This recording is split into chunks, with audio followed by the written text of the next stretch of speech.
What's going on, geeks? You're listening to episode 334 of the Geeks Under Grace podcast. My name's Cody Armour. I'm here with Lj.Lowery. Yo. And Shelley Nollan. Hello. This week, we're geeking out about not being able to click away from The Last of Us. D&D, if we want to call it geeking out, I guess. And then any streaming service besides Netflix, because Netflix is being greedy. We'll talk about it later. First, let's talk about the games that we've been playing. LJ, go ahead. Yeah, I kind of haven't really played a lot like this. I had a long week at work, so I went back to Midnight Suns, and it was the perfect thing of like, it worked out to where like I could play a little while before I went to work. So I would either do a mission or I would do like the stuff around the like the Abbey, like around the like base, basically. Okay. And later, if I wanted to play at night, I could just do the same thing, like vice versa. So, it was less committal than like playing like God of War, because I'm like, I really want to get into that story. So this, I was able to kind of play just in those short bursts, and even so, I can just, in the middle of a mission, I can just line my last turn back up, which is real nice. But I'm enjoying Midnight Suns again. It was one of those things that I fell off of when holiday season came around, and I was just like, you know what, I need to get back to it. So it's been good so far. I'm still enjoying it a lot, and it's been super fun. I literally got through a whole encounter without losing one of my allies to a KO. Like, I was so stoked, because I was like, not that there's like permadeath or anything, but just usually I have one person that gets defeated or something, or I end up having to revive. But it was awesome. Like, I completed a mission without anybody getting knocked out. It was awesome. Cool. So I've been playing a few other things here and there, but that's kind of really it. Like, I really didn't play a lot of games this week. What about you, Shelley? So I'm still playing through Radiant Dawn. I'm finally on phase 4. And battles are just so long. They're just so long. I still really like this game, but not gonna lie, this ending is a little bit, it's just kind of rough, because there's so many units on the field that battles just take forever, and I kind of just want to get to the end. I think overall it's still like a really, really great Fire Emblem game. I still think the story is really great, but it's a little bit sour now, because I just like, it's kind of just hard to get through everything. Plus you don't literally have to use like all of your units that you've used throughout the game, but you kind of do. Basically, every Fire Emblem game always has like units you don't really want to use, or just straight up bad units. There's some straight up bad units in this game, and I just kind of have to use them, which is pretty unfortunate. I feel like some Fire Emblem games like even have like anyone can be used. Like I think Three Houses actually, like anyone can be used and used well in that game. But Radiant Dawn, unfortunately, no. There's some just bad characters, so that's too bad. But I'm still enjoying it. I just like I want to finish it, especially so I can play Engage, which came out this weekend. And while I haven't not personally played Engage yet, Fire Emblem Engage, I probably should specify for those who are less Fire Emblem inclined. I haven't played it, but my husband's been playing it, and I've been watching him play it. Nice. Because I was kind of told, like, oh, the story's kind of mediocre. Really, it's the gameplay that's, like, what's really good and fun and awesome about this game. So I'm like, cool. Like, I literally don't feel bad, like, watching him play it and, like, taking in the story and characters and whatever. And then playing it later. I think that's not going to spoil it. Like, I mean, it would spoil it, I guess, but it's like, I don't feel bad. Like, I think it would be... I still want to experience that with him. That was kind of my choice there. And also it's just really funny, because I feel like there's also a lot of reviews that say there's not a lot of like life sim stuff in this game. That's definitely not true. There's quite a bit of life sim stuff in this game. And I keep hearing like, oh, people who really like Three Houses, but have never played like OG Fire Emblem games, won't like this game. And I'm like, I don't know if that's necessarily true. There's a lot of... the characters are not that interesting, unfortunately. They're not very nuanced like they are in Three Houses. Three Houses really nailed characterization. Again, even like I'm playing Radiant Dawn right now, and like I would say the characters are more fleshed out in that game than this game. But it looks really good. The engage abilities look amazing, both aesthetically and by the gameplay. You could just do really broken, cool abilities. And that's very fun. The fact that you can actually talk with your emblem in the ring, because you basically, for anyone who has no idea what I'm talking about, like no context for Fire Emblem Engage, the thing about Fire Emblem Engage that's like its main advertising point is that not everyone, there's like 12 rings, and each ring represents a different Fire Emblem game, particularly the protagonist or a protagonist from that Fire Emblem game. My mind went to Lord of the Rings when you started saying 12 rings. Yeah, basically. So, I don't know if there's one ring to rule them all, but we shall see, right? So there's different rings for different games, different characters. So, like, the one you start with is Marth, because he's from the first game, Shadow of Dragon, so you get Marth. And you just keep collecting them. That's, like, the goal of the game is to get all these rings, which is, like, again, pretty simple story. But I think it's cool that you can actually talk to the emblem. You can actually talk to them. Not much, to be fair, but there's, like, some unique dialogue and stuff. There's for example, if you give the ring to, I think her name is Chloe, everyone's French. Well, not everyone, but everyone from the starting country you're in is French, which is funny. Like, they don't speak like they're French, but their names are Frenchy. It's kind of funny. But Chloe is a blue-haired Pegasus rider. And in Marth's game, his fiance and I think they do end up getting married, but, like, they're engaged. They're together, okay? Is Seda, and she is also a blue-haired Pegasus rider. And she's not even the one who, like, gets this ring right away. It's you. You're the one who gets this ring right away. But if you give it to her and you do, like, a special training session between them, we got to see this dialogue where he says something like, Marth says something along the lines of, like, oh, you remind me of someone very dear to me. Which is so sweet, because it's like he's thinking of his wifey. I'm like, that's so sweet. So, and that's a deep cut for fans too. Like, it is exactly.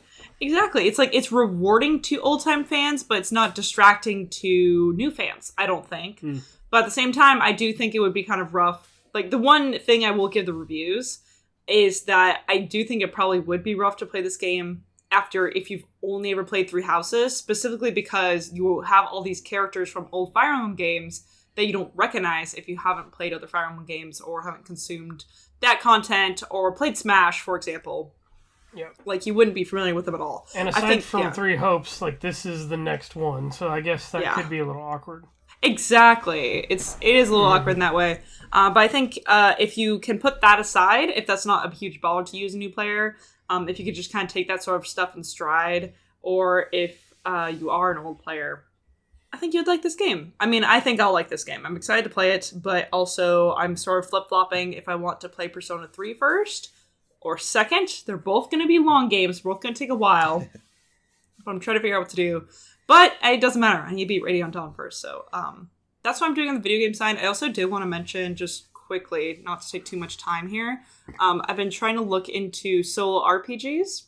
I just think that's, like, a cool part of RPGs and tabletop RPGs that people don't really look at and think about, and I definitely didn't really think about it until all this stuff with the OGL was happening in D&D, and I follow a lot of journaling-esque, like, subreddits and community groups and things like that, and a lot of them have been bringing up solo RPGs as, like, this cool niche option where, you know, people always think RPGs, tabletop RPGs, it's like D&D. It's like, no, there's so many others. And even if you don't have friends to play with, and technically I do have friends to play with, I still play Dungeons & Dragons, but I'm interested in journaling. I really like journaling. And I thought, well, what if we can combine these hobbies, right? So I tried out one just briefly recently called Escape from Demon... Let me make sure I don't butcher the name. Escape from Castle Dracula. It's free. It's on itch.io, so you can basically pay whatever you want. But this was my first time trying it, so I thought I'm just gonna get it for free, and then I can pay later if I really, really like it. And so far, it's cool. It combines, basically, you use, like, pen and paper, you use playing cards, and you use dice, just like you would in regular Dungeons & Dragons. And what you do is you basically use the cards to represent sort of this maze that you're going through trying to escape Dracula's castle, because that's the premise of the game. You find yourself in Dracula's castle, you're trying to get out, make sure you survive. It's a really hard game. I don't really know how... I feel like you need ample luck to win, but what's so cool is that you basically have, like, a premise for every card. Like, every card you flip is associated with a certain room or a certain thing that you have to do. And once you get through that room, you might be injured, you might get through it really easily, but you basically have these different prompts saying like, hey, how do you handle this issue? And so it's also kind of like a writing prompt and journaling prompt at Like the an same old time. adventure game kind of thing. Yeah, because Cool. it's, for me, I want to exercise different ways to my creativity in different ways, especially because I'm a DM now. And a lot of times I don't feel like the most creative person. So sometimes I need like something to push me. And this is really, really good tool for that because you already have this setting in mind. And you basically have to create this character who is escaping from Dracula's castle. And like, sure, it could be yourself. You can imagine yourself in that situation. Or you can imagine maybe a character that you already play in a TTRPG or something. And it's just cool. It's like a really, really neat idea. And I like it, and I want to explore more solo RPGs, specifically ones that are like They definitely have journaling-based. more on here, I think. Yeah, there's tons. There's so many. I just chose one. Really? Because I'm I just looking chose at one now concept. that's called Yokai Hunters Society, and I'm like, I totally want to try that. Yeah, there's so many different variations, and there's different settings. There's like cyberpunk-y ones. There's more classic high fantasy. There's really like anything you want. You can probably find someone's made a solo RPG for it, which is so cool. So just trying to preach the good word about it because people don't know That's about neat. it. Like I didn't know much about this entire niche like part of tabletop RPG, but I'm really glad I'm learning it. And I would like to look into more of it. Yeah, that's cool. I just wanted to share that experience. Yeah, it's super cool. That's neat. I have been playing an RPG, but not a tabletop one. Yeah, that's great. That's fine. Continuing to play Chain Echoes, and I'm Nice. so nervous about this game. I'm hoping that maybe everything was just kind of a little overly hyped, and I'll be fine. So far, it hasn't been super bad. It's nothing that I couldn't like address on stream and make work. But everyone has got me so scared of it that it's going to be just this terrible thing. I did that with Your Lie in April. Everyone said it's going to make you cry, and so I just kept coming up with like the worst possible scenarios for Your Lie in April that never happened. I never finished that show because I was afraid to finish it. Oh, Like, I got close. It's an anime, absolutely Yeah. amazing. You should watch it. But anyway. You should not expect it to be the saddest thing in the world, but know that it is touching. It's a really good story. It's a good ride of a story, and I just thought the darkest things were going to happen because everyone just told me that I would cry. Oh. And it's not that kind of... you eventually gather what's probably going to happen, but Yeah. it's still just like, oh. Yeah. I, for whatever reason, thought there was going to be some crazy twist and that something crazy was going to happen. So I think that's kind of where I would trade Echoes. People are like, it gets real dark later out of the story. And now I'm at least 6 hours in. And I'm like, that's okay. I mean, 6 hours are like 24 hours. So maybe like a third of the way in. Are you still streaming it, or? Yeah, so far. I'd be a fourth. I can do Okay. math, guys. Quarter of the way. It reminds me of when I was playing Judgment, because I kind of know how like the Yakuza games can be like a little mature, you know? Mm-hmm. And so there was this one part where like your character goes into like a brothel, but it's like nothing, like they don't show anything, but I got really scared. I'm like, oh gosh, what is about to happen? Like, oh. And then there was the other awkward stream where there's a part where you take control of a side character, and there's like this dress up mini game because she's undercover, right? And so you play as her in first person, and like you get catcalled and stuff like that, and it's just like the most awkward thing ever. And I was just like, oh my gosh! I'm like, guys, there's a lesson to be learned here. Yeah. Like, don't do this. Yeah. Like, Yeah, seriously. it was just a funny way of. I'm just like, yeah. I'm hoping that everything can be a teaching moment. I haven't been playing it Yes. outside of the stream. I wish that I would have the last 2 hours that I played because it was very grindy getting through stuff. Mm-hmm. And it's But more fun it to is stream the just story funny things. when you have that stuff in the back of your mind or in consideration as Yeah. you're playing a game on stream, Be and you're careful. just like, I hope this doesn't go that way. Yeah. So far, so good. I would say though that if you're thinking about playing it, you know that like information is out there that it's pretty edgy after a while. It gets pretty dark and twisted from what I've heard. So far, like I said, it hasn't been too bad. From what I'm gathering, it's mostly backstory stuff. So it's just stuff that is said, not shown about the past. So We'll see. I'm gonna keep playing it. It's real goofy. Besides that, like the concepts of the story are just real kind of absurd. They're well written and they're a lot of fun. And like we went to try to think not to give too much away. He was a government official technically, but he was basically a gangster and he was getting married. And we were just like, you're in our way. We need to go deal with you in the middle of his wedding. And it was just like, it's so ridiculous. So I'm enjoying it. It's a lot of fun. It's got some cool RPG elements to it. It's very much like an old school Chrono Trigger era game. So. Nice. And then I told you guys last week I would check out Marvel Snap again because it's been a while. And I didn't. I went back to Vampire Survivors. Vampire Survivors is still so good. I have not rolled credits yet, Shelley, and I haven't Googled how to do so. I actually survived past 10 minutes today. I was proud of myself. There you go. You may or may not need to. I don't know how far you are. I feel like you may not need to, actually. I will. So I've beaten every level in the game. That's why I'm confused. Every level that's been unlocked to me. So how do you... Was there a, like, random level that showed up one time? Yes. Did you go into it? I did, but it wasn't really a level. Okay. Basically that happens again. Okay. I don't know what exact things you need to do to prompt it. Mm-hmm. I believe it's whatever you got from that last one. In fact, you may have to do it twice. It may be like the first time and then the second time and then there's a third time. I think that might be it. Because you get something, you know? You chose something. Yeah, okay. I know what you're and talking I about think you basically need to get both those things and then a third time it happens. But I don't remember how to prompt it happening. Well, I know that in my unlockables, one of them is watch the final fireworks. Yeah, and that's the credits. I figured. So yeah. I'm going to... That's how I knew there was credits to begin with. And then, to be fair, I did kind of look up, but I was already on the way there because I was in your position where I had already seen the place. Yeah. That level. I am working my way down the unlockables, so I probably will get to a point and I'll just Google it at that point. Yeah, I think if you don't naturally run into it, and you legitimately might, you could just Google it. It's not going to be a crazy thing. Like, as long as you don't Google what happens in it. If I do the rest of the unlocks. Yeah. Yeah, I think you'll be fine. See.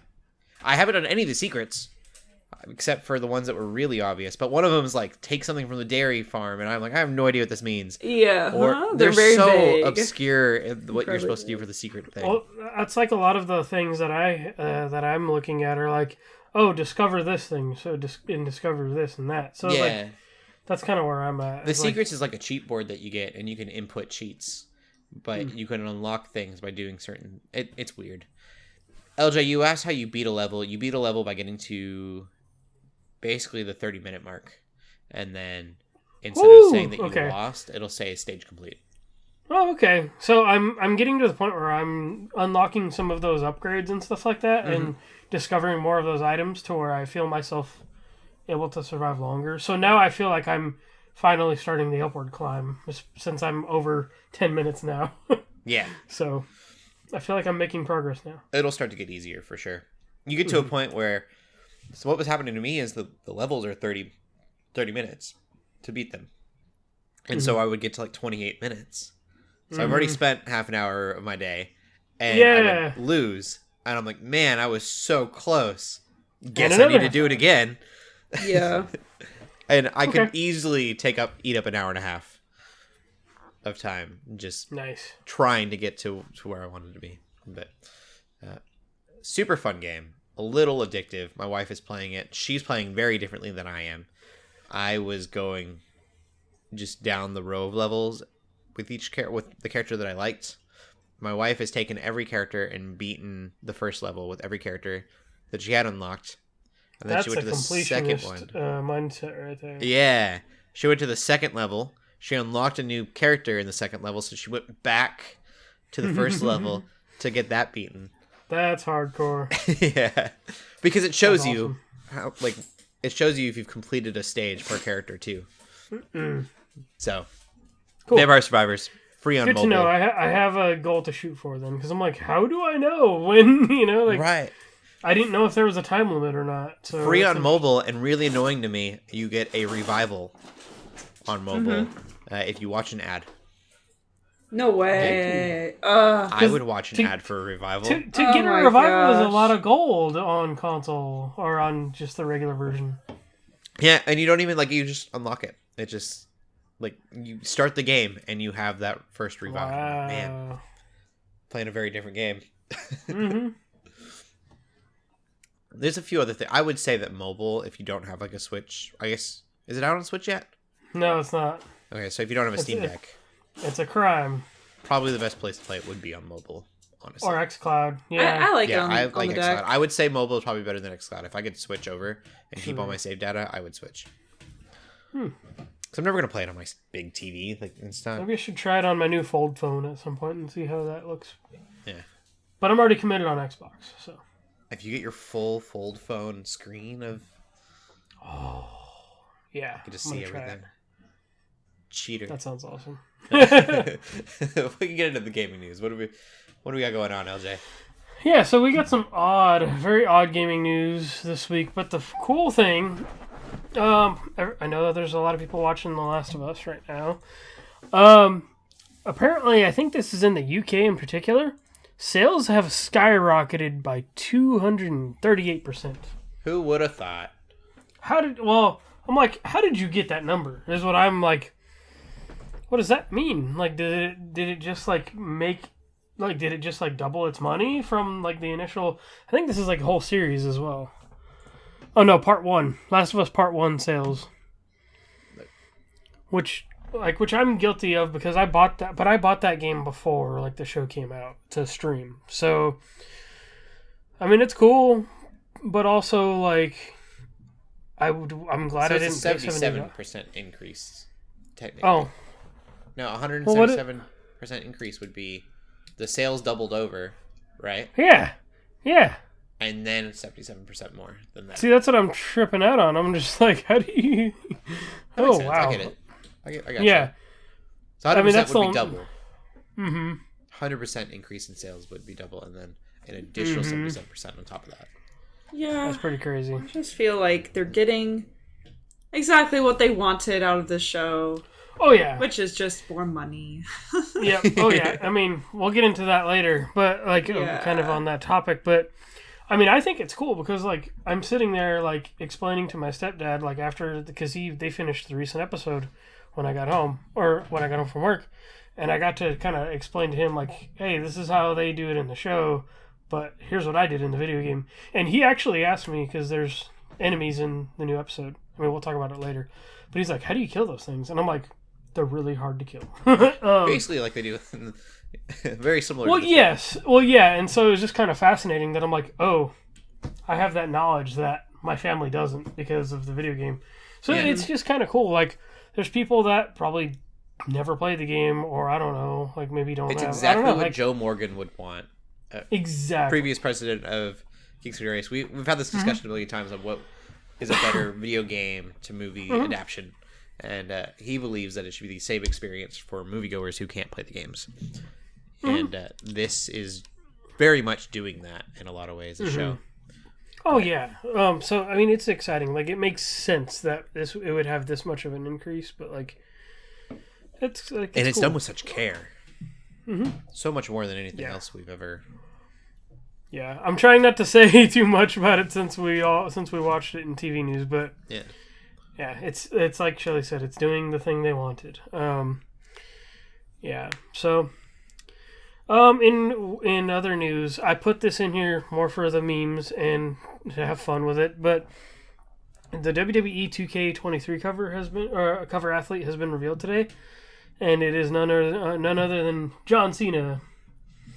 The reason why I put this in here because I wanted to kind of share that they missed the perfect marketing opportunity for this cover reveal. What they could have done is before they even showed the actual art, they could have literally just done the logo and then the background of of the cover, and just been like, hey, like here's our new cover athlete. Put and a just, little with John like, Cena on the bottom of the. Yeah. So like, yeah, but just like like the art, the key art, just be nothing, right? And then be like, okay, here we had our fun. Here's the actual art for it. Like. I just think they missed a opportunity, a good marketing opportunity for that cover. That's awesome. Isn't John Cena super annoyed with the meme? Well, I don't know that he's annoyed, but I think I saw on TikTok he shared the story of how it came to be on like TikTok, or he shared it on like Kimmel or something, and he talked about how I think it was a thing about like he and his brother or somebody came up with like the slogan or like the theme song or something he did, and then like it was just something he made up off the spot kind of a thing, and then it became a meme all of a sudden. Mm-hmm. So like it was something that he and his brother had something to do with the idea, like because it was supposed to be like, oh, like I'm not on your level, like I'm not even like you kind of a thing, like you're not on my level, you can't get to me kind of a thing. But I don't know that he's annoyed with it. It sounded like it was all in good fun, like when he talked about it.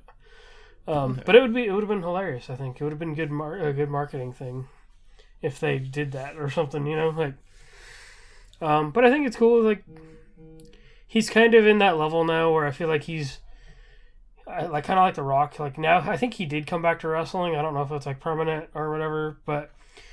The 2K games recently last year, they started with Rey Mysterio to where they have this campaign you could play where it showcases their whole career. So like with Rey Mysterio, it was like part documentary, part gameplay, and it was really awesome.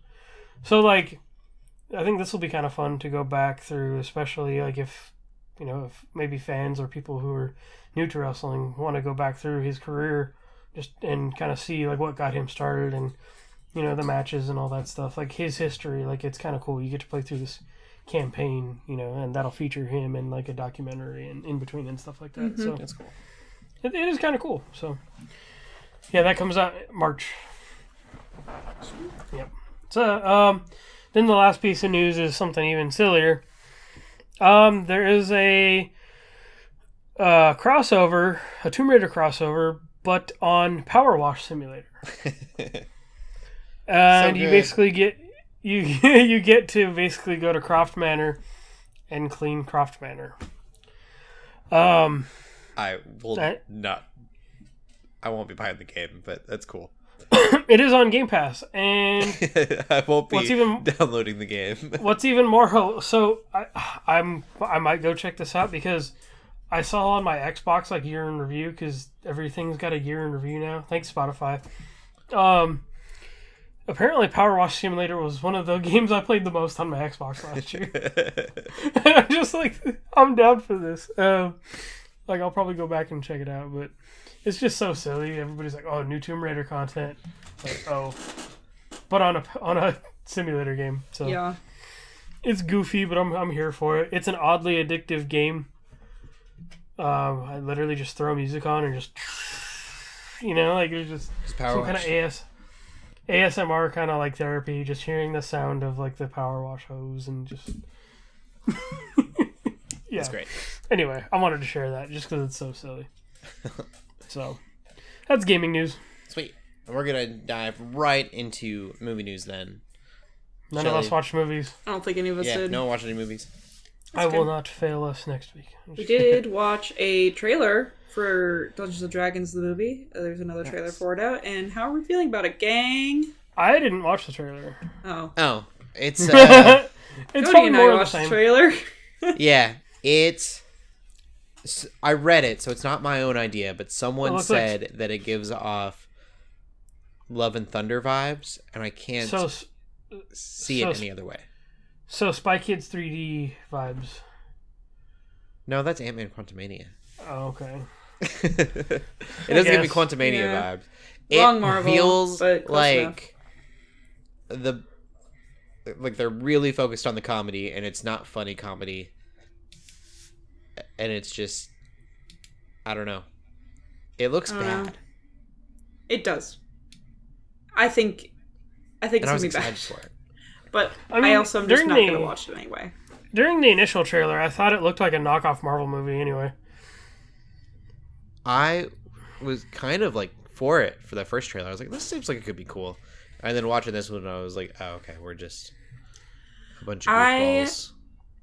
Once again, to bring this back to, I just feel like Hasbro and Wizards of the Coast are trying to create a brand of Dungeons and Dragons. And the brand that they think that it is all of their stuff from their books and humor thrown in. Because every Dungeons and Dragons game apparently has that balance. It's like, that's what they view Dungeons and Dragons as being. It's like a high fantasy, you play as these different classes. You have different abilities in that way. You fight an owlbear. I saw there's an owlbear in the trailer. You fight magical creatures and stuff, or you fight evil wizards, and everything's kind of funny. And sure, I'm sure there's So I skimmed through it just for a hot second. Okay. Definitely the Thor Love and Thunder vibes. Yes. Because the music there's literally a Led Zeppelin song in. I'm just like, come on, guys. They're trying to how much longer can we stretch the success of Guardians of the Galaxy? That's low hanging fruit. I feel like Guardians of the Galaxy was one of the first really big movies that was able to pull off, hey, there's a party of people and they're kind of silly. They're strong, they each have a role, but it's kind of a silly group. That's basically, at least again, what Wizards of the Coast views as Dungeons and Dragons. It's a Dungeons and Dragons party. That's basically what it is. And so they're just trying to mimic that. But guess what, guys? Guardians of the Galaxy is old at this point. I mean, yes, there's going to be a new one coming out eventually, but it's a old formula now. Or maybe not even necessarily an old formula. It's just not interesting anymore. I don't know. I'm sure it could still be great. And I don't know. I think if anything, I'm just like, why would you watch this movie when you could just play Dungeons and Dragons yourself? Why would you watch? Why would you watch it when you could just play it yourself? As annoying as Vox or listen to Machina Crit Roll is, even. is yeah, I was gonna say as annoying as that Machina. show, so I'm just like, this style fits like Vox Machina way better. If Vox I think that's part of it Machina for was me. We've already got a Dungeons and Dragons comedy thing. Yeah, and it's done really well. And so I know that's animated. This is live action. It's a show. This is a movie. But still, it feels kind of, and this doesn't feel like Vox Machina. It feels way cheesier. Yes, but on purpose. It's like they're trying to maybe get the success that Vox Machina had and Crit Roll has, and they're like, well, let's try to make it like that, but we need to make it kid friendly. We can't just make it super adult. And I think once again they're failing to realize you like to watch. I personally don't consume any Crit Roll media or any I sometimes listen to one D&D podcast. But that's kind of it. I don't really go out of my way to watch other people play Dungeons and Dragons. Usually just play it myself. But I can understand the appeal of people wanting to watch that. But the beauty of Dungeons and Dragons is that there's so much randomness in it. Yep. You want to do something. And swapping stories. You want to do something and you roll bad. And then you have to face the consequences. Or, here, I'll use an example in a D&D campaign that I'm running. So it's a magical school campaign, and the first session, it was the first week of I have 3 players, and they're all students at this magical school. They're studying to be wizards, and one of them is kind of all the Harry Potter puns and jokes I could basically, yeah. It's not literally Hogwarts; it's homebrew, but it's very Hogwarts inspired. Yes, of course. Yeah. There we go. Because we're all Harry Potter fans, and so that was kind of the reason we started doing this. And I offered a DM, but. Basically, I'm about to write a better story than J.K. Rowling. Yeah, so one of the players, she kind of tries to be kind of a bully character, kind of the popular girl, mean girl character, and so she, I was mentioning, there's this character who kind of seems like she's, she talks to her stuffed cat doll, right? Something's weird about her, people perceive her as weird, / this character, of course, saw her as weird, and pulled her inside and was like, hey. Next time you show up to class, she basically threatened her. She rolled, and I'm like, okay, cool, roll an intimidation check. Let's just see where this goes. She rolled a natural 20 intimidation. And I was not anticipating that as a DM. And I'm like, okay, cool. Well, she runs away crying. But that turned into an entire plot point later because she ended up running into the woods nearby the school. Because basically I was like, we need to have consequences for this. She ended up running into the woods of the school, getting kidnapped by a cult that tried to sacrifice her. And this party, the party of these students, ended up rescuing her in the most recent session. And but you know what I mean? Like that was not planned by me initially. That was something that happened. I said, oh, well, I could do something with this and I'm going to, do whatever. And I know I haven't watched Vox Machina, but I know in Crit Role, again, it's the same thing. Like, obviously it is very story-based, but random things happen. Things that doesn't make sense for a movie or a show in the classic sense. And I'm sure that is still, from what I've been told, that's still, even though Vox Machina is a show that's been translated pretty well, it's like you could tell, like, oh, this is kind of a different direction than you would normally take because of the roles, because you can tell, of things like, that what happen. they rolled as they do things. But and I don't know, all I'm saying is that, once again, I just don't think you could take something like Dungeons & Dragons and make it a movie, because the beauty of Dungeons & Dragons is the randomness that doesn't lend itself to be an amazing story most of the time. And I think Critical Role, if anything, is somewhat of an exception because they're all literally actors, master improvers. And Matt Mercer happens to be an incredibly, incredibly talented DM that a lot of people love that style of. Like, it's still just a style of DM that a lot of people even try to, like, be like Matt Mercer in that way. But I don't know if what I'm saying makes sense. What I'm trying to say is I think it's a little ironic that they're trying to make a Dungeons & Dragons movie when the whole part of Dungeons & Dragons is that it's different than a book. It's different than movies or shows that have predictable or, endings that make sense or characterization that makes sense, because you have to rely on these roles and you have to face the consequences of those roles. And sometimes they don't make sense. And sometimes they're not, don't lead to happy endings. That sort of thing. I feel like, too, so this movie, from the trailer that we saw so far, I feel like a lot of ways they were trying to kind of, like, lean into that in the randomness to make it kind of goofy. And I think for me, if you're going to make D&D into a brand or into a movie, Vox Machina is fun because it looks like a campaign. If I'm watching a Dungeons & Dragons movie, I don't really want it to look like a campaign. I would have rather them dived into the lore and respected the lore a little bit better. I mean, literally, that actually makes sense. They could literally make a movie about, because that's something I can't Tiamat. do. Make a movie about Tiamat. That makes sense. I can play D&D and have all the randomness, but I can't have a serious story in that world. If I really like that world, I'm intrigued by that lore. Oh, you can literally do. What's his name? That's a really good point.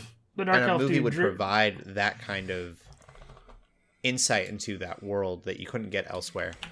So that I think is the problem with it for me. Is this is like really goofy, and so it's kind of like what you're saying. You're like, it's like they made up this and it's random goofiness. Then why not just go play the game?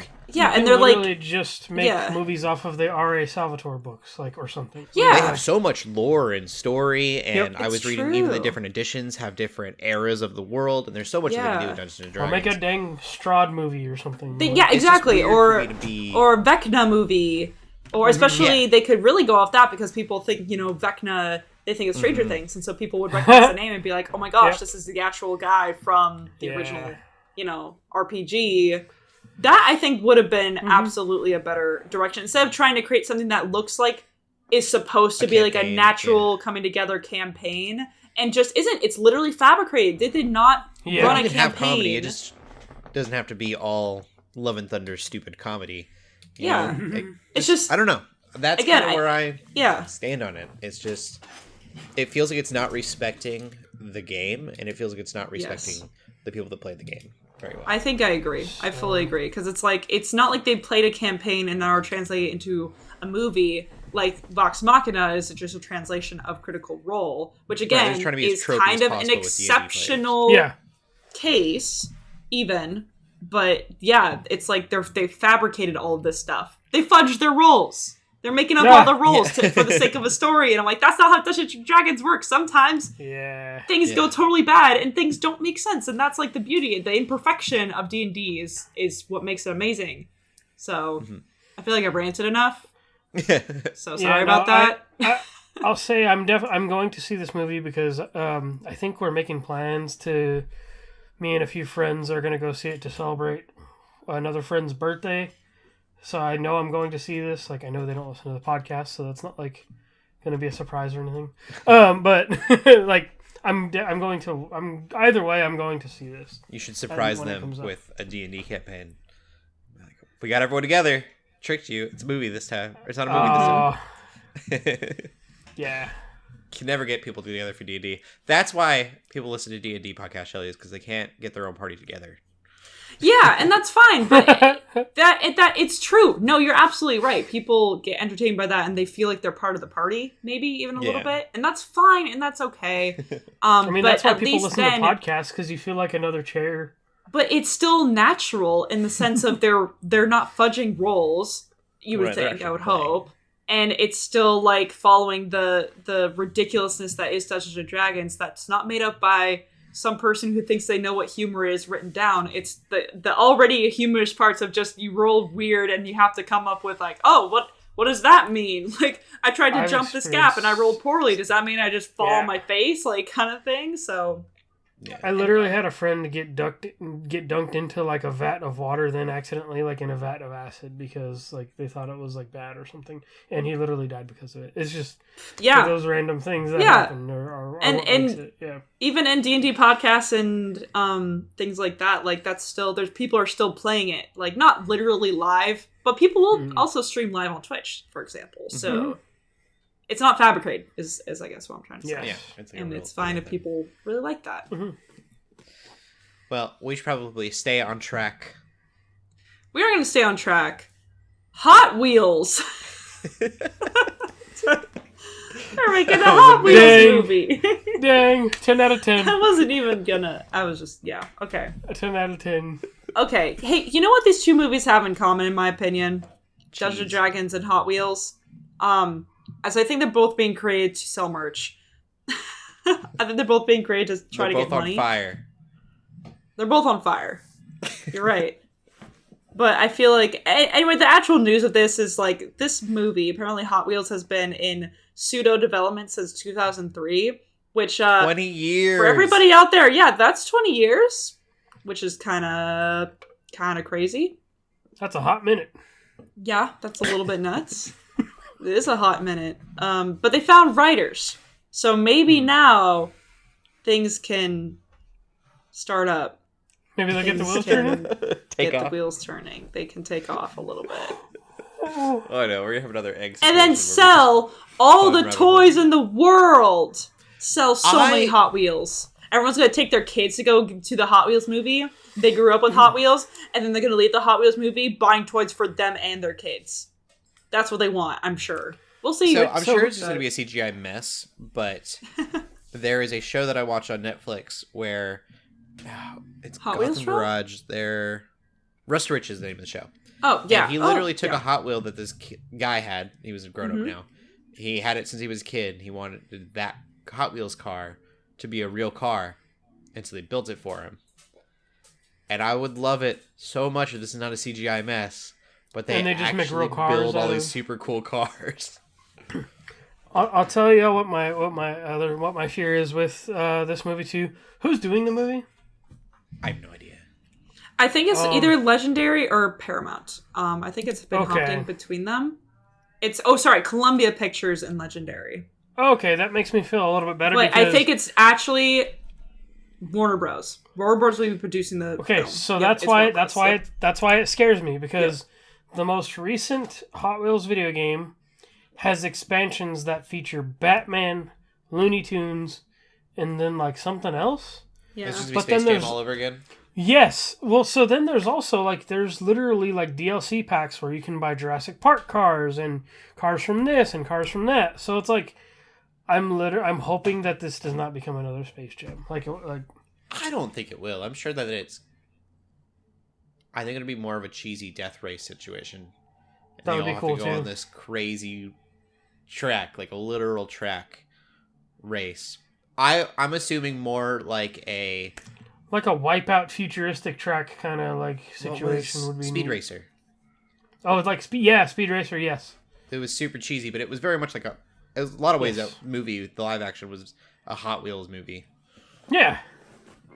I think that it'll be a lot like that, where it's going to be this like CGI'd weirdness. I mean, if they have like futuristic tracks, that do loops and It could also be like corkscrews just and all that. Like, Fast and Furious, but yeah, I would prefer that with cool cars. might just be Really that. Who knows? crazy modded out cars. I here's just my don't car with trust this Hollywood giant to have like that much creativity. fin on the back of it or something. Yeah. Here's my car that looks like a shark. I'm just kidding. We should get a Lego racing movie.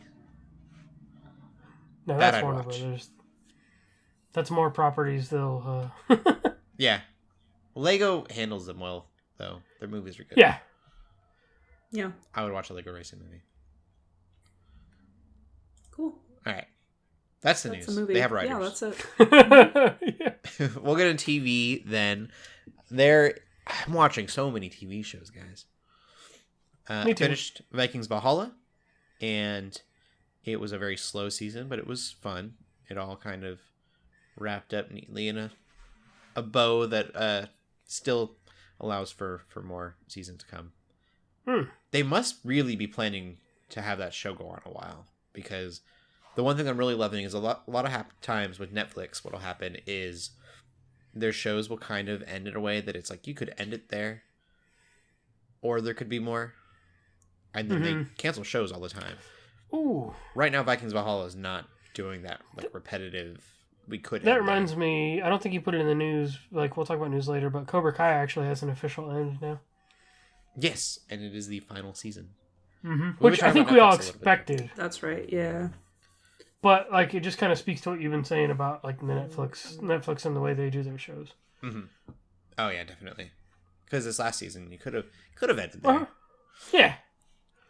I've also been watching Bad Batch. I'm caught up as of right now. The last episode was this weird filler episode that kind of set up villains and stuff. I mean, the end of it had a purpose. You have to watch the episode, unfortunately. And it was okay. It was fun, but it's pod racing. Except the pod racers, like they're not pods. It's like a different version of pod racing. Huh. I thought that was a really weird choice. I was like, why don't you just do pod racing for your episode? You already got something that's established. It's strange. Same sounds and everything, but because it's a different planet, they can't be pod racing. That's a good question to see how long pod racing did go on in the galaxy. Yeah. Well, apparently it's different now. They are in these like round things, and they have guns and stuff on them. That's weird. Yeah. Is it Ben Schwartz? Is that his name? Sonic the Hedgehog? Yes. He's in the episode, and he does an amazing job. Nice. Yeah. So, Bad Batch is kind of a mess. Does he go really fast? He does go real fast. Yeah. There we go. It's kind of a mess of a show right now. I don't really know how they're going to get from point A to point B, or even where point B is at the moment. But it's been a fun watch so far. And then the two shows that LJ, me and you have both watched. Let's start with the 90s show. I'm only a couple episodes in. What? Same. Why do you guys watch? Oh, is that a new show? It's not. Oh, it's not 70s show. It's 90s show. It's that 90s show, yeah. It's What? the sequel. Yes. What? Oh. What is it like?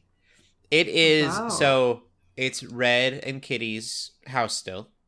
Yep. Their grandparents to Leia, because if you remember not Red, but I never Foreman, Eric watched Foreman. 70s show, so I'll You pretend never I know. watched it? Eric Foreman was No. a huge Star Wars fan through He the whole was show. a major Star Wars geek, Okay. yeah. So he named his kid Leia, which is amazing. I think And it's all, yeah. it's odd. So they brought up like as much of the cast as they possibly can, and that's been really cool and nostalgic. And that feels very much like it's still the 70s show. Mm-hmm. You kind of almost forget that it's the 90s in a lot of ways until they like remind you with movie stores and stuff. Movies or like references. Yeah, because it's still the same house. Yeah. The house isn't Yeah. super changed. Yep. But the kids, it's really weird because I feel like that 70s show, the kids looked older. I guess they were probably supposed to be the same age. They were the actors were a bit older, I think, but they were supposed to be like 16, I think. Yeah, and so the Gotcha. kids Yeah. in this seem like the kids that they're supposed to be, like the right age. Yeah. But they're still getting into like that 70s show style stuff, which seems wrong because they're so young. It feels weird because I feel like it's like some kind of time capsule situation to where it feels like this should have come out like on like the Disney Channel or like some type of primetime like mature, more mature network or something. It kind of reminds me of Girl Meets World, Boy Meets World. Oh, see, I've never seen that, but yeah, that's probably. It was very much a Disney show. Yeah.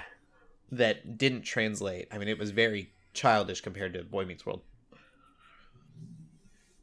And so that's there are parts of with these kids feel real childish, but then there's other times where they're talking about like doing stuff in the woods. And then I'm like, you're too young to be thinking about that kind of thing. I think they're like literally 14. I was like, what's happening? 14 to 16, I think. So I don't know if that just means like, I mean, I know there were kids probably thinking about that kind of stuff or making jokes like that, you know, but it's just but it's just one of those things. I'm like, is this just the adult in me saying don't do that, or like we're just all getting old? Yeah. Like I'm just like, oh, okay. Like this shouldn't be happening, but I'm sitting here watching it. Yeah, it just feels weird for it to be on TV. Like I don't think that's odd for that. Like age. it's nothing that mature, but it's just definitely got mature themes that I'm like, Like it just feels weird to see kids. Yes. Like it's definitely something that like a 14-year-old kid. They're definitely like the right age, and they're doing what 14-year-olds would do. But it's odd. It's definitely that awkward stage of life too. Yeah. But so far I really like it. I do too. I really like it because of the old cast, not the new cast. Mm-hmm. The old cast has such great chemistry, and the guy that plays Red and the lady that plays Kitty, I can't remember their names, but they are so perfect in those roles. Still, they still feel great. Yeah, all the original actors do amazing. Yeah, like it feels genuine. It doesn't feel like forced. Mm-hmm. Or like, hey, we're just here to make this thing for nostalgia. Like it does feel like they do have a love for the source material. Yeah, there's a lot of thought in where the characters would be at that point. Yeah. It's good. It's cool. If you watch that 70s show, you should definitely watch it. If you did not watch that 70s show, I don't think there's any... It's not so good that I would be like, you have to watch this if you've never seen that 70s show, because there's a lot of context I think you'd be missing. I would almost tell you go back and watch that 70s show because it's such a good show. Oh, that's such a bingeable show too. Yeah. Like there was a time where I did go back and watch those old episodes like years ago. and then it was worth it. So watch the 70s show and then watch the 90s show if you really want to. Yeah. I am getting a little... Did you ever watch Scrubs, LJ? I actually went through last time I was sick. I think I remember in the last year I binged a lot of it. Okay. Like 3 or 4 seasons. Like so a bunch I can't of remember what it was called, but there was Scrubs, and Scrubs got over, and then on Netflix they had it in the same like thing, but it was basically a different show. It was the Scrubs cast, but they were at a college now, and there were these new college kids who were the new JD and stuff. Those were later seasons, I think. If I remember was the last season. Yeah. So but it I heard felt that like a was totally different awkward. show. It wasn't good. And right. I'm not saying that this isn't good, that 90s show, but it definitely has a similar feeling where you have all these characters and they're all a little bit older, they're in a little bit different environment, and then you have these newcomers that in Scrubs really fell flat. Hopefully these characters don't as we continue on the show. I don't think they will. They all seem to be doing really well. That's kind of the thing I hoped for, like when they came out with that Mighty Ducks show, like because I was like, oh, this is cool. Like hopefully these characters come into their own, and then that second season actually came out and nobody cared. So, like, I hope this show has much more success than, like, those did. Mm-hmm. Like, in their efforts to continue.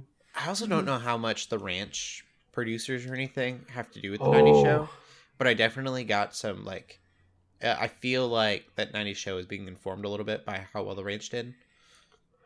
Well, I think some of the producers or some people involved are the same because... That makes a lot of sense to me watching both. But then also... I don't know if this is a spoiler. I mean, but they basically don't mention Danny Masterson's character at all. Yeah. In 90s show so far.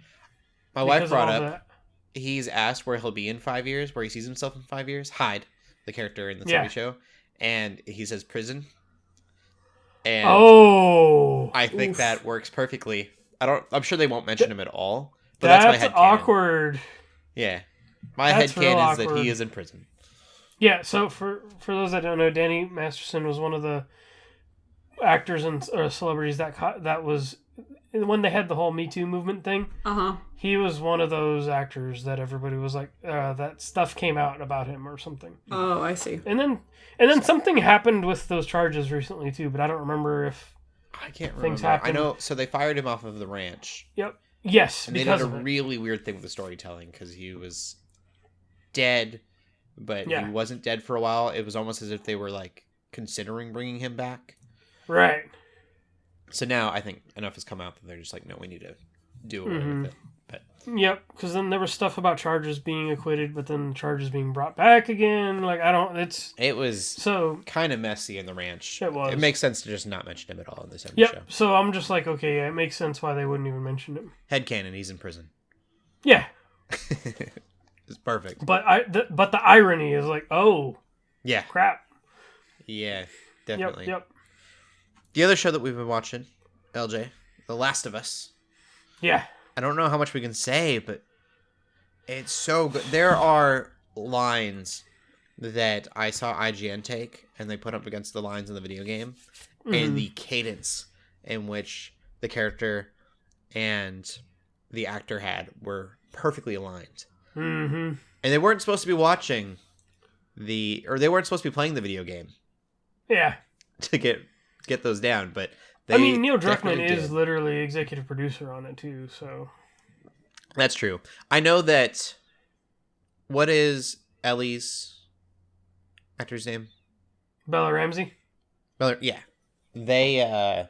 I could see her playing the game, or at least like watching stuff like from it or something. They were told that they weren't supposed to play the game, so they watched a playthrough of it to break the rules, go around the rules. Okay. And then that's probably worse, but whatever. Yeah. And then Pedro Pascal, he just played the game, I guess. I love it. All about this. See, like if that was me, like I would have been like, no, I'm playing this. I'm getting into it. I think like for him specifically Bella too, Ramsey like you're the non-binary. No, by the way. But you play it like if Pedro, you're Pedro Pascal and you're playing Joel, and you literally play. Yeah, it's literally the main character. I feel like that's like the easiest way to get into like a role playing. Mm-hmm. I don't know. You could. You could be Jared Leto and do some weird crap, or Heath Ledger and do some weird crap. So playing the video game does not. Yeah, that's the best way you could do that. Yeah, I agree. But anyway, he just goes out and starts like stabbing mushrooms. No, it's good though. It's just like playing the game on my personal stream as this show is going has been awesome. Like I think I'm on pace to where like I'm ahead of the episodes right now. Mm-hmm. So like where they're at next week, I just did last week. So that's cool. It's been kind of cool. Like. And the way they have to change the pacing, like the pacing of this episode 2 still felt like that section of the video game kind of, because you're still in that part in the game, they're still traveling, they're still moving through the buildings and stuff like that. So it's kind of neat because like they did have to change. Word copied over, which is really remarkable and so unbelievable to me. It was a much slower paced episode, but that makes sense because that particular chunk of the game is slower paced. So next week I think we're going to pick up a little bit, which will be cool. So it's exciting to see how the show is in step with the game in so many ways. I love, like, you're talking about playing the game. My wife keeps asking me as we're watching, they go, the lady that his character is with, I can't remember anyone's names right now. Tess, yeah. So they're walking along, and my wife goes, "Are you in love with her?" And I went, "What?" And he goes, "Is Joel in love with her? Because he plays Joel in the game, so you are Joel." Goodness, that's funny. I was like, "Oh yeah, they're in love." But see, I like that because like even in the show, like you don't know if they really ever even had a relationship or not. Yeah. Because in the game you don't know either, so it's like. Mm-hmm. But I love how that didn't have to be a thing. Like, she just keeps asking me questions like that. Like, that's funny. Did you have to go down there? Did you have to do this? I'm like, I didn't have to do any of this. I'm just watching the show to you. I just played a video game. Yeah. Yeah. But just the terminology that we use, when we're playing games. That was like the moment that I had this evening with my stepdad. I'm like, he's like, how do you kill those things? And I'm like, I can tell you. Yeah. So, but it just, I was like, yes, this is what I'm here for. Yeah. It's like when people ask me, like after a Marvel movie, hey, was that in the comic? And then I'm like, kind of. Like, here's where they pulled that from. Right. So it's that same effect. I would be curious, like your parents, for instance, who haven't actually played the game or probably experienced the game much at all, how they will appreciate the show. I'm assuming they will. But it's interesting because for me, I'm appreciating the show because I played the game. Yeah. They are experiencing that whole thing for the first time. Yes.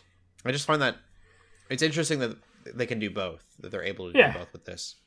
Like, I know my stepdad's like, I'm just here to watch some zombies or whatever get killed, but it's like me, I'm like, I know they're going to get so much more than that, like it's, it's crazy. Like, I freaked out about a specific time when a character crouched.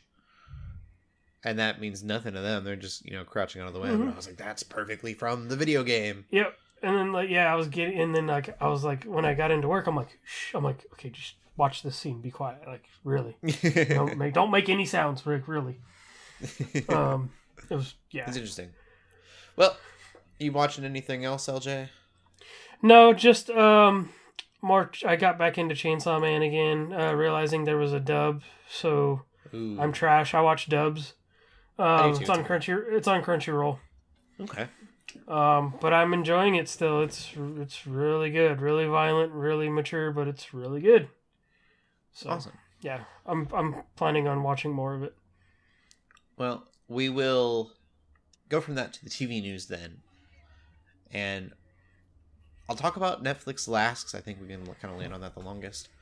A couple of quick updates. Invincible Season 2 has gotten a release window. I don't know about you. I thought it would be coming out in February or March. And we were going to get news. So I heard multiple things because I think there was the whole rumor that it's coming in January. But then I remember hearing later, which I forgot about, is I think they said an update was coming at some point.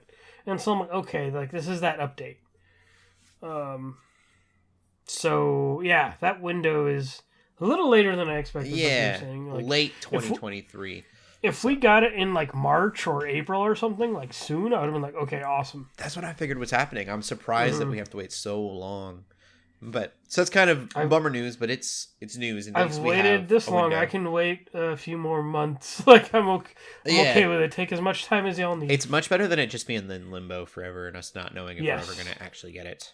It's kind of like Dragon Prince in that way. It took forever. Come on, Avatar. Avatar, yeah.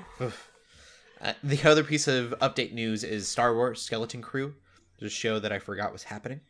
It was wrapped filming. And that is from Favreau and... what's the other guy's name that does everything? Filoni. Yeah. So, very much probably in the Mandalorian and Boba Fett feel of things.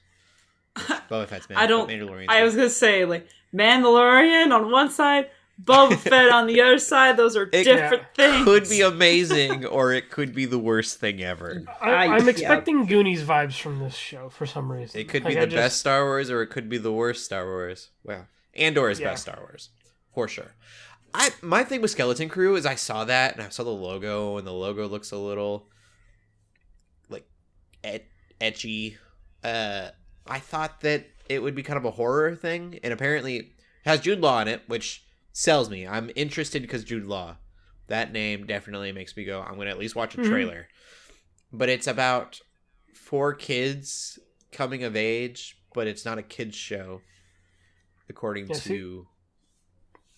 That's why I think Goonies. Yeah.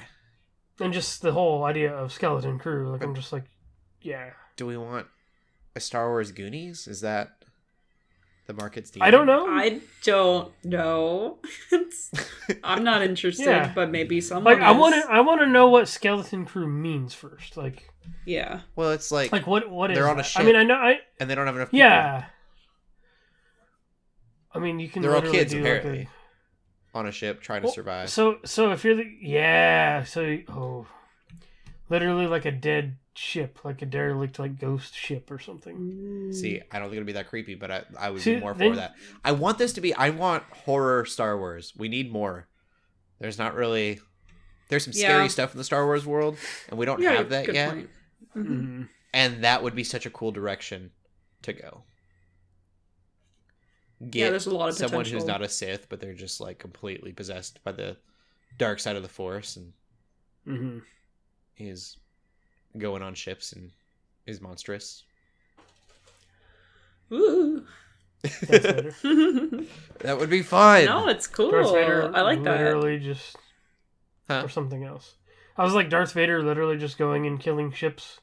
There looking was for a Obi-Wan. thing I read. It was about, so it would be a bunch of Jedis or a bunch of rebels thinking that they could like go assassinate Darth Vader, and so they all go to his castle, and then it's just a horror movie of him picking them off one by one. That would be dope. That would be cool. I don't know. That just seems like the kind of thing that makes Star Wars different. Like when you like Andor was great because it didn't feel like Star Wars. Anything horror would not feel like Star Wars. It would be really cool, and I think would totally fit in their world. Disney being Disney, though, it's kind of hard to get them to do something like that. Yeah. We'll see. I don't know. I'll watch a trailer. Jude Law's cool. And then I'm looking forward to seeing what it is. Yeah, I'm definitely curious. I think Acolyte, I'm pretty excited about that. I should say, so they've ended filming. I don't even know if I said that. I think I did. But the weird thing with that is that a bunch of cast and crew were like, oh, thankful for the team. We've wrapped filming. And then they all deleted those posts. They probably got told to take it down. Yeah, so that's like a strange thing for them to have done. But that's where we're at with that. Cool. The last thing we need to talk about is Netflix crackdown on passwords. Boo. And Boo. yeah, there's There's an easy solution for this. Yeah, there's an easy solution in my mind, but that sounds like what they're doing is not an easy solution. We have till March. They're gonna make you, if you're paying for Netflix right now, you will be the bad guy because you have two choices. You can kick the people that are on your Netflix account off of your account, or you can pay fees for having them on. And so it's not like they're going to kick everyone out or they're going to offer them or make them pay anything. It is simply, are you going to kick them or are you going to pay a bunch more money to have them? How much do you love? Netflix wants to know how much do you love the people you're sharing your password with. So they must know where people are logging in from then. Yeah.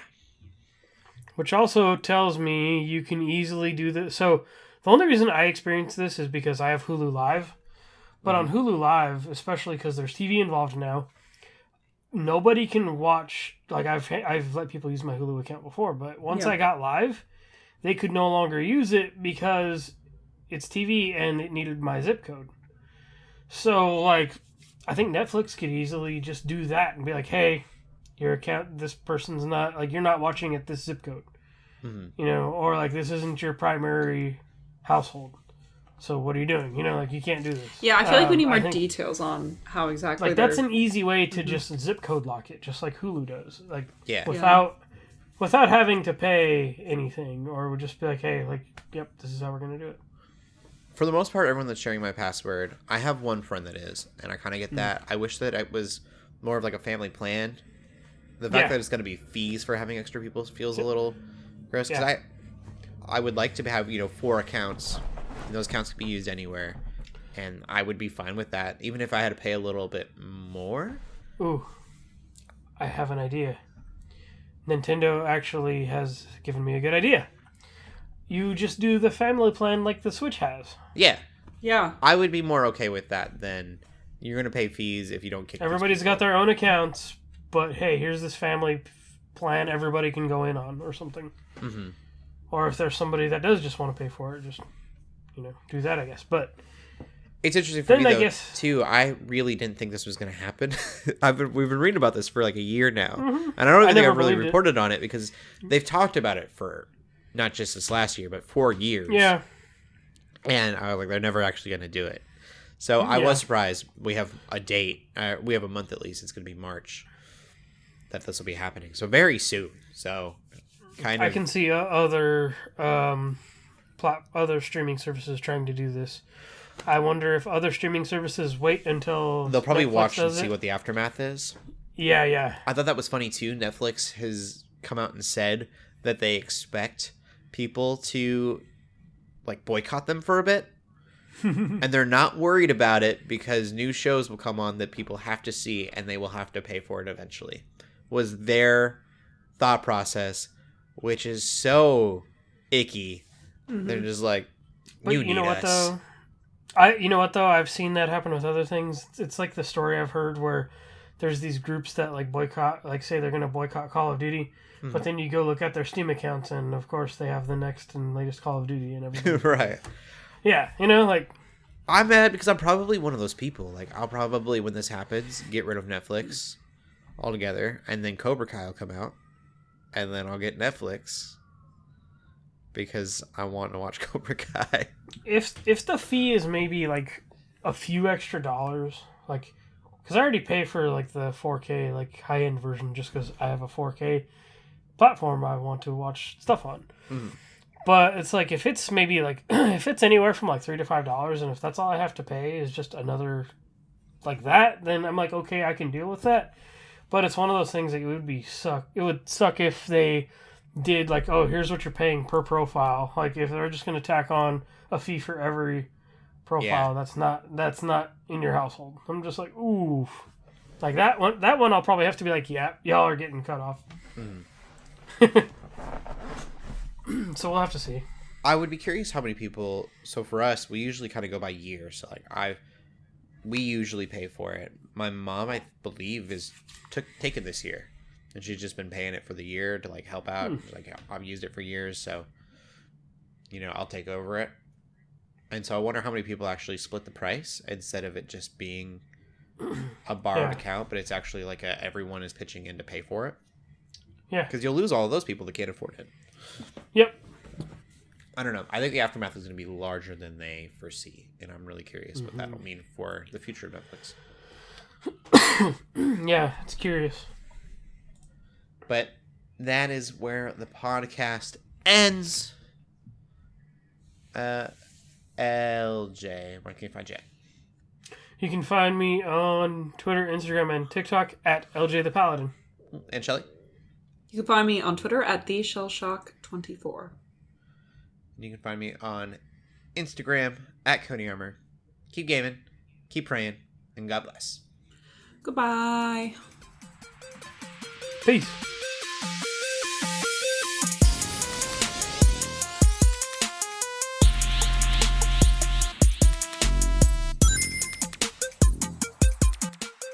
We hope you enjoyed this episode of the Geeks Under Grace podcast.